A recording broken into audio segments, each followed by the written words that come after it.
এখন তো ঘরে ঘরে কন্টেন্ট ক্রিয়েটর, কিন্তু সকল কন্টেন্ট ক্রিয়েটর কি এখান থেকে সফলতা পায়, এখান থেকে ইনকাম করতে পারে? আমি বলবো কখনো না। সকল কন্টেন্ট ক্রিয়েটর এখান থেকে ইনকাম করতে পারে না এবং সফলতাও পায় না। ঘরে ঘরে কন্টেন্ট ক্রিয়েটর হলেই যে এখান থেকে সফলতা ইনকাম করতে পারবে এমন কোনো কথা নেই। অনেকেই আছে, খেয়াল করে দেখবেন, তারা ভিডিও করে ভিডিও ছেড়ে দেয়, কিন্তু এই ভিডিওর মাধ্যমে যে সবকিছু তারা এটা কখনোই চিন্তা করে না। আপনার ভিডিওটা আপনি যত সুন্দর এডিটিং করতে পারবেন, যত সুন্দর ভয়েস দিতে পারবেন, তত তাড়াতাড়ি কিন্তু আপনার ভিডিওটা ফর ইউ তো চলবে। হ্যালো বন্ধুরা, আসসালামু আলাইকুম। সবাই কেমন আছেন? আশা করি আলহামদুলিল্লাহ সবাই খুব ভালো আছেন। আমিও পারবিন আপা খুব ভালো আছি। তো বন্ধুরা, রান্নার পাশাপাশি আপনার সাথে কথা বলতে আমার খুব ভালো লাগে, এবং যদি আমার থেকে আপনারা কিছু হলেও শিখতে পারেন তাহলে নিজেকে ধন্য মনে করব। ইদানিং অনেকেই এসে আমার মেসেঞ্জারে নক দিয়ে বলে, আমি এত ফলোয়ার কিভাবে বাড়ালাম। আসলে জার্নিটা কিন্তু একদিনের না, আর এই জার্নিটা কিন্তু খুব সহজে আমি এতদূর আসতে পারিনি।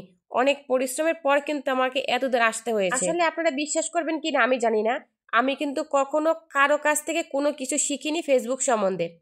আমি কারো কাছ থেকে একটা ভিডিও এডিটিং শিখিনি, কিংবা কেউ আমাকে বলে দেয়নি যে কিভাবে একটা ভিডিও আপলোড দিতে হয়, রিলস ভিডিও, লং ভিডিও, কিংবা একটা পোস্ট, একটা ফটো। এই কথা কিন্তু আমাকে কেউ বলে দেয়নি। আজকে কিন্তু আলহামদুলিল্লাহ আমার পেজে 1,20,000 ফলোয়ার। এই ফলোয়ারগুলো আমি কিভাবে গেইন করেছি আজকে সেই বিষয় নিয়ে আপনার সাথে আলোচনা করব। আমি যখন ফেসবুকে নতুন কাজ করতে আসি তখন অনেক বড় বড় কন্টেন্ট ক্রিয়েটরের কাছে আমি যখন ভিডিও দেখতাম, তাদের ভিডিওগুলো, তখন আমার খুব আফসোস লাগতো যে আমি এত ফলোয়ার কিভাবে বাড়াবো। এদের তো অনেক 1 লাখ 2 লাখ ফলোয়ার, এত ফলোয়ার আমি কিভাবে বাড়াবো?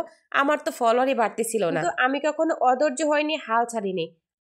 আমি সবসময় বড় বড় কন্টেন্ট ক্রিয়েটরদেরকে ফলো করেছি এবং তাদের ভিডিওতে জাস্ট নাওতে ভিডিওতে গিয়ে কমেন্ট করেছি। আমি তাদের ভিডিও ঘন্টার পর ঘন্টা দেখতাম। আমি কিন্তু অনেকগুলো ভিডিও কখনো দেখিনি। আমি দৈনিক বিশেষ করে 30 থেকে 40টা ভিডিও দেখেছি এবং সম্পূর্ণ দেখেছি। ভিডিও দেখার পরে সেখানে আমি গঠনমূলক কমেন্টস করে এসেছি, লাইক দিয়ে। আর এইভাবেই আমি আস্তে আস্তে আস্তে আস্তে আমার ফলোয়ারগুলো আমি বাড়িয়ে নিয়েছি। শুধু অন্যের ভিডিওতে কমেন্টস করলে কি ফলোয়ার বাড়বে? না, কখনোই না। আপনাকে অবশ্যই খেয়াল রাখতে হবে আপনার ভিডিও, আপনার ফটো, আপনার লেখা পোস্টের ভিতরে।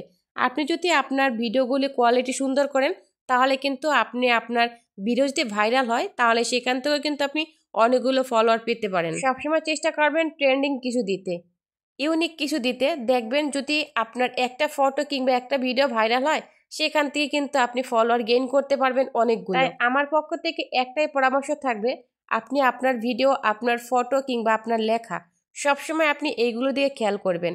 কারণ যদি আপনার ভিডিও ভাইরাল হয় সেখান থেকে ফলোয়ার বাড়বে, যদি আপনার ফটো ভাইরাল হয় সেখান থেকেও ফলোয়ার বাড়বে, যদি আপনার লেখা ভাইরাল হয় সেখান থেকেও কিন্তু আপনার ফলোয়ার বাড়বে। অতএব ফলোয়ার নিয়ে কোনো চিন্তা করতে হবে না আপনাকে। ভিডিওটি ভালো লাগলে অবশ্যই লাইক এবং কমেন্ট করে আমার পাশে থাকবেন। ধন্যবাদ সবাইকে। আসসালামু আলাইকুম।